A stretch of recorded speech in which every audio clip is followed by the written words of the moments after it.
ಕಾರ್ಮಿಕರ ಹೆಸರಿನಲ್ಲಿ ನೀಡಲಾದ ಆಹಾರ ಕಿಟ್ ಅವ್ಯವಹಾರ ತನಿಖೆಗೆ ಆಗ್ರಹಿಸಿ ಹಾಗೂ ತೈಲ ಬೆಲೆ ಏರಿಕೆಯನ್ನ ವಿರೋಧಿಸಿ ಉಡುಪಿಯಲ್ಲಿ ಸಿಐಟಿಯು ಕಾರ್ಮಿಕ ಸಂಘಟನೆಯ ವತಿಯಿಂದ ಪ್ರತಿಭಟನೆ ನಡೆಸಿದರು.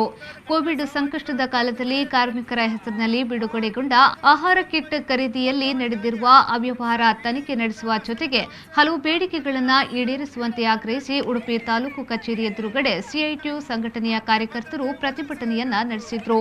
ಅಡುಗೆ ಅನಿಲ, ತೈಲ ಬೆಲೆ ಏರಿಕೆಯಿಂದ ಜೀವನಾವಶ್ಯಕ ವಸ್ತುಗಳ ಬೆಲೆ ಏರಿಕೆ ಕಾಣುತ್ತಿದೆ. ಇದು ಜನಸಾಮಾನ್ಯರ ಹೊಟ್ಟೆ ಮೇಲೆ ಬರೆ ಎಳೆದಂತಾಗಿದೆ.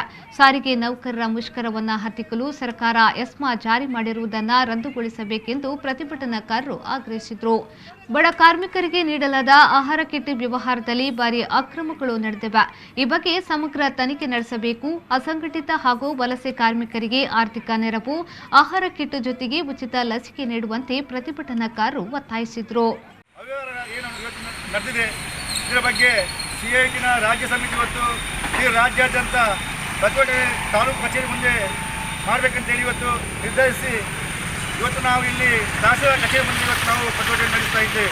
ಬಂದಿರುವಂಥ ಎಲ್ಲ ನಮ್ಮ ಸಿಐಟಿನ ಉಡುಪಿ ತಾಲೂಕು ಪದಾಧಿಕಾರಿ ಆಗಿರ್ಬೋದು, ಅದೇ ರೀತಿ ಬೇರೆ ಬೇರೆ ಸಂಘಗಳ ಪದಾಧಿಕಾರಿಗಳಾಗಿರ್ಬೋದು, ಬಂದಿರುವಂಥ ಎಲ್ಲರಿಗೂ ನಾನು ಸ್ವಾಗತವನ್ನು ಮಾಡುತ್ತಾ ಈಗ ಕಾರ್ಯಕ್ರಮವನ್ನು ನಾವು ಶ್ರೀಜಿತ್, ವಿ4 ನ್ಯೂಸ್, ಉಡುಪಿ.